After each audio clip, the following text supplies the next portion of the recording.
आला नेसरी आरेश म्हणून की 10 पेशंट्स आमरेतले जे फूड पॉयझनिंग टाईप त्यांना सिम्पटम्स आहेत, उलटी, जुलाब आणि चक्कर वगैरे येणे असे आलेले आहेत. तर त्याच्या संदर्भात मी पटकन इथले यंत्रणा जी आहे मंगुरवाडी PSCचं सर्व CHO स्टाफ आहे त्यांना आणि मेडिकल ऑफिसर त्यांना ॲम्ब्युलन्स घेऊन आपले मेडिसिन घेऊन पटकन इकडे या म्हणून सांगितलं.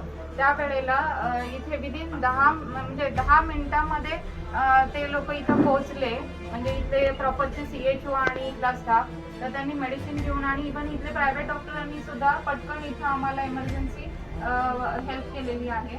आणि त्यावेळेला जेव्हा 10 मिनिटात इथं सर्व यंत्रणा राबवली गेली तर बरेच पेशंट इथं आपल्याला जे काही अर्ली त्यांना ट्रीटमेंट देता आली ती देताच आली. आणि शिवाय जे क्रिटिकल वगैरे होते किंवा बरेच असे पेशंट ओल्ड एजचे वगैरे होते तर त्यांना आम्ही नेसरी आरेशमध्ये आणि SDH गडिंग्लजमध्ये जास्त करून जी लहान मुलं होती त्यांना पिडियाट्रिशियनचं ओपिनियन किंवा अंडर ऑब्झर्वेशन ठेवणं गरजेचं होतं. त्याच्यासाठी स्पेशली आम्ही SDH गडिंग्लजमध्ये लहान मुलांना शिफ्ट केलं.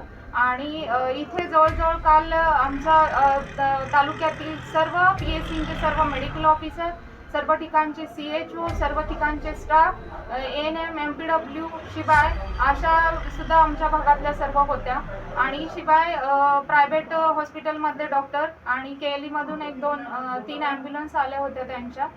तर जो 4 वाजल्यापासूनचा जो 7 वाजेपर्यंतचा जो गोल्डन पिरियड होता त्या गोल्डन पिरियडचा पुरेपूर वापर करून त्या ठिकाणी आमची सर्व यंत्रणा ही प्रामाणिकपणे राबलेली आहे. आणि त्यांनी आटोकाट प्रयत्नानंतर आताची कंडिशन पाहता बऱ्यापैकी हे कंट्रोलमध्ये आलेलं आहे. एकूण साधारणतः किती पेशंटची नोंद आतापर्यंत झालेली आहे? जवळजवळ 407 पेशंटची नोंद ही झालेली आहे कालपासूनची.